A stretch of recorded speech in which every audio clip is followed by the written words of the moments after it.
ఉద్దిమడుగు ప్రాజెక్టులో కొంతమంది నాయకులు డికేటీ పట్టాలతో అవినీతికి పాల్పడ్డారు. ఆ విషయాన్ని ముఖ్యమంత్రి చంద్రబాబు దృష్టికి తీసుకెళ్లి తప్పకుండా చర్యలు తీసుకుంటామని టీడీపీ సీనియర్ నాయకుడు బాలిశెట్టి హరిప్రసాద్ అన్నారు. ఒంటిమిట్టలో జరిగిన సుపరిపాలనలో తొలి అడుగు కార్యక్రమంలో ఆయన పాల్గొన్నారు. ఈ సందర్భంగా సీనియర్ నాయకులు అయిన మోదుగుల పెంచలయ్య హరిప్రసాద్ మీడియాతో మాట్లాడుతూ కూటమి ప్రభుత్వం మంచి పరిపాలన అందిస్తుంది, ప్రజలందరూ టీడీపీకి అండగా ఉంటే ఒంటిమిట్ట మండలం మరింత అభివృద్ధి చెందుతుందని వెల్లడించారు. చంద్రబాబు నాయుడు గారు ఏం చెప్పారో ఈ ఒంటిమిట్టకు అది చేశారు. కృతజ్ఞతగా మనం ఓట్లు వేయాలి. మన మండలం వాడు ఇక్కడ వైసీపీ మెజారిటీ వచ్చింది. అది దోషము నేరము. ఇప్పుడు చంద్రబాబుని డిమాండ్ చేసే పొజిషన్ మనం లేం, రిక్వెస్ట్ పొజిషన్లో ఉన్నాం. ఈసారి ఈ పథకాలతో పాటు పథకాలు ఇస్తున్నారు, ఒంటిమిట్టకి మేలు చేశాడు.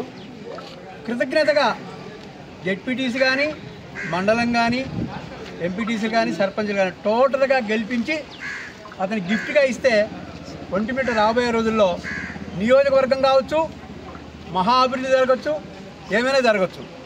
మనం ఓట్లు లేకుండా మాటలు చెప్తూ పథకాలు కావాలంటే రావు, అభివృద్ధి జరగదు.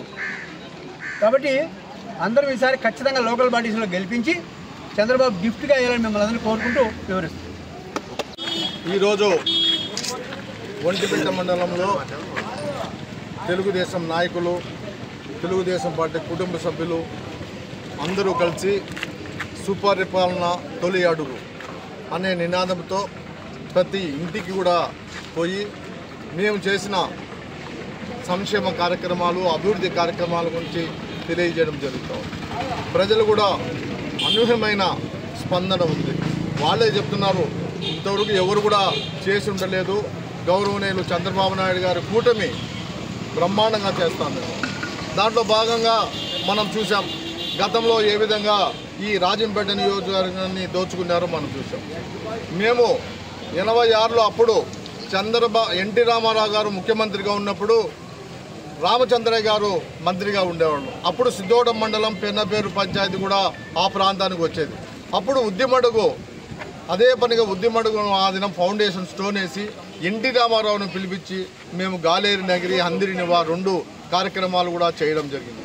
అయితే ఉద్యమడికైతే ముందుకు పోలేదు, కానీ దాంట్లో సుమారు రెవెన్యూ వాళ్ళను అధికారులు మేనేజ్ చేసి కొంతమంది ఈ ప్రాంతం నాయకులు డబ్బులు కొట్టేశారు. డబ్బులు కొట్టేయడమే కాదు, మళ్ళీ ఇప్పుడు కూడా ఇంకా బ్యాలెన్సులు రావాలని కోర్టు పోవడం కూడా జరిగింది. కాబట్టి మేము తప్పకుండా ఇది సీఎం గారి దృష్టికి తీసుకుని పోయి ఎవరైతే డీకేటీ భూములు చూపించి డబ్బులు తీసుకున్నారో వాళ్ళందరూ కూడా మళ్ళీ ఎన్నికిప్పించే ప్రయత్నం చేస్తాం. అదేవిధంగా రాజంపేట నియోజకవర్గంలో మనం చూసాం, మనం ఆ దినం కొన్ని వేల మంది గల్లంతయ్యారు. ఎంతమంది గల్లైంది కూడా ఇప్పుడు కూడా తెలియదు. కాబట్టి మనం పించా డ్యామ్ నుంచి రాజంపేటకు వచ్చి రాజంపేట నుంచి ఆ అన్నమయ్య డ్యామ్ నుంచి నీళ్లు వదలక ఎందుకు వదలలేదు అనేది ఒక క్వశ్చన్ మార్కు. ఆ దినం ఏదో ఇసుక ట్రాక్టర్లు, ఇసుక ట్యాంకులు అవి ఉన్నాయని చెప్పి ఎత్తలేదని ప్రజలు అనుకుంటున్నారు, అపోహ ఉంది. అయినా కూడా ఇంతవరకు ఆ డ్యాము ఆ దినం ఎవరైతే జగన్మోహన్ రెడ్డి నేను అంత చేస్తా ఇంత చేస్తా అని చెప్పి లాస్ట్కి ఏమీ చేయలేదు. అక్కడ చుట్టూ ప్రజలు కూడా ఏమి చేయలేదు. ఆ దినం తెలుగుదేశం పార్టీనే అధికారం లేకపోయినా మేమే చేసాం. ఇప్పుడు కూడా అన్నమయ్య ప్రాజెక్టు కట్టి ఈ ప్రజలకు అందరూ కూడా మేలు జరిగే విధంగా చేస్తామని చెప్పి చంద్రబాబు నాయుడు హామీ ఇవ్వడం కూడా జరిగింది. అదేవిధంగా ఒంటిమిట్ట ఈ దినం తిరుమల తిరుపతి దేవస్థానానికి ఇవ్వడం జరిగింది. తిరుమల తిరుపతి దేవస్థానం ఇక్కడ అభివృద్ధి చేయాలనే ఉద్దేశంతో ఇక్కడ ఫ్రీగా భోజనం కూడా పెట్టాలనే ఉద్దేశంతో మన చంద్రబాబు నాయుడు గారు గౌరవనీయులు చెప్పడం కూడా జరిగింది.